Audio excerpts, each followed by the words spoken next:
पूर्वाध 324 बीड़ के महालक्ष्मी मंदिर के पास गुफा में अवस्थान। पांगरी गांव से निकलकर सर्वज्ञ श्री चक्रधर स्वामी बीड़ नगर में पहुंचे। वहां के हाथी खाना विभाग में पहुंचने पर भगवान एक स्थान पर खड़े होकर निवास के लिए उपयुक्त स्थान ढूंढने के लिए इधर उधर देखने लगे। फिर भगवान ने देखा कि वहां एक बड़े भवन में महालक्ष्मी का भव्य मंदिर है। उस मंदिर के आंगन में एक चौकी पर भगवान विराजमान हुए। उस मंदिर की दक्षिण दिशा में एक बरामदा था। थोड़ी देर बाद भगवान उस बरामदे में से निवास स्थान ढूंढने के लिए आगे बढ़ने लगे। उस मंदिर के नैऋत्य कोने में एक गुफा थी। भगवान उस गुफा के पास पहुंचे। गुफा के द्वार के दोनों किनारों को हाथों से पकड़ते हुए भगवान ने उसके अंदर झांक कर देखा। वहां पर्स नायक नाम के एक सन्यासी अंदर एक ओटे पर बैठे हुए थे। उन्होंने विनम्र भाव से कहा, भगवान आप निसंकोच अंदर आ जाएं। ऐसा कहकर वे वहां से उठकर गुफा से बाहर आ गए। फिर परस नायक ने मधुर स्वर में कहा, भगवान आप किसे देख रहे हैं? इस पर भगवान ने सहज भाव से कहा, रहने के लिए निवास स्थान देख रहे हैं। फिर परस नायक ने आग्रह पूर्वक कहा, भगवान आप यहाँ इस गुफा में ही निवास करें, इसे अपनी ही समझें। मैं यहाँ बाहर बरामदे में रह लूंगा। ऐसा कहकर उसने झट अपना सामान बाहर निकाल लिया और कहा, आप इस ओटे पर ही निवास करें। उस आटवली नाम से प्रसिद्ध गुफा को बाईसा ने झाड़ू लगाकर साफ किया और भगवान के बैठने के लिए आसन तैयार किया। भगवान उस आसन पर विराजमान हुए। परस नायक के पास एक दूसरी भी गुफा थी, उसमें वे स्वयं जाकर रहे। बाईसा अपने साथ रखा हुआ थोड़ा सा सामान अंदर ले आई। इसी आटवली गुफा में ही भगवान ने बरसात के 4 महीने निवास किया। बाईसा ने दोपहर को भगवान की पूजा अर्चना की। उसके बाद भगवान ने भोजन करके थोड़ा सा आराम किया और इसी प्रकार 4 महीने तक तीनों समय प्रातः, दोपहर और शाम इसी स्थान पर बाईसा भगवान की पूजा अर्चना करती रही। यहीं पर भगवान दोनों समय भोजन करते थे।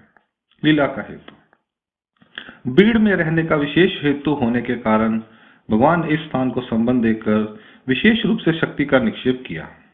इसे महास्थान होने का महत्व प्राप्त हुआ। जड़त्व के जीवों के दुख दूर किए। किसी जीव को भगवान ने अपनी लीलादान से सुखफल प्रदान किए। चेतन प्राणियों को संबंध के सुखफल प्रदान किए।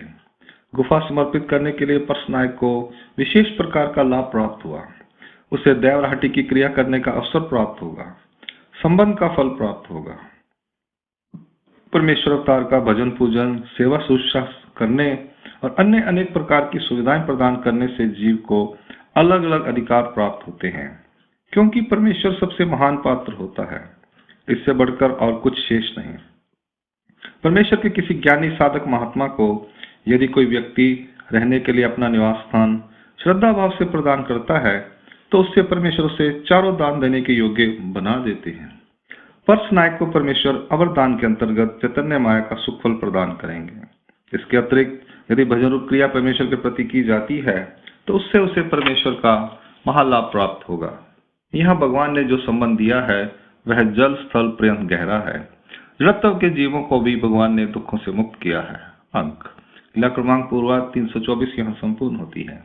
लीला क्रमांक 325 परस नायक को स्थिति सुख देना, दुटी को स्वीकार करना।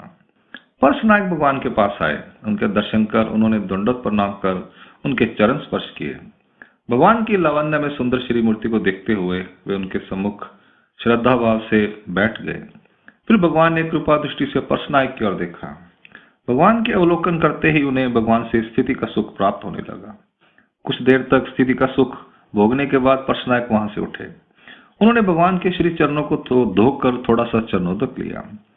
भगवान के विशाल सुंदर लाट मस्तक पर गंध और अक्षता लगाई। पूजा अर्चना कर उन्होंने भगवान को दुटी अर्थात दोहरा सुंदर वस्त्र भेंट किया।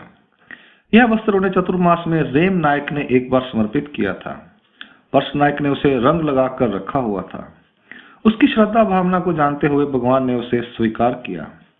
स्थिति सुख प्राप्त होने पर परस नायक के मन में भगवान के प्रति श्रद्धा भाव पहले से भी अधिक बढ़ गया था। फिर उन्होंने भगवान को भोजन का आमंत्रण दिया। भगवान ने उसकी प्रार्थना को स्वीकार कर लिया। उन्होंने भगवान के लिए भोजन की तैयारी की। भोजन के लिए आवश्यक सामग्री लाकर उन्होंने बाईसा को दी। बाईसा ने भोजन तैयार किया। फिर उन्होंने भगवान की पूजा अर्चना की। श्रद्धा भाव से उन्हें भोजन कराया। पान का बीड़ा समर्पित किया। उसके बाद बाईसा आदि भक्तजनों ने प्रसाद ग्रहण किया। फिर परशनायक भगवान के सम्मुख बैठकर उनकी स्तुति करते हुए कहने लगे, भगवान से हमें ब्रह्म का आनंद प्राप्त हुआ है, हमें ब्रह्म विद्या प्राप्त हो गई। भगवान की महिमा अवर्णनीय और अद्भुत है। लीला का हेतु। परशनायक भगवान के सम्मुख बैठे थे, इसलिए भगवान ने उन्हें इंद्र आदि देवताओं की विद्या का आनंद प्रदान किया था। उस विद्या के आनंद का संचार उनके संपूर्ण शरीर में व्याप्त हो गया था, फैल गया था। वस्त्र भेंट करने पर भगवान ने लीलावश उसे देवता का सुख फल प्रदान किया था। उस चादर से भगवान ने अपने शरीर को ढक लिया था। स्थान को संबंध देकर शक्ति का निक्षेप किया। अंक लीला क्रमांक पूर्वा 325 यहाँ संपूर्ण होती है। दंडोत प्रणाम। जय श्री कृष्ण।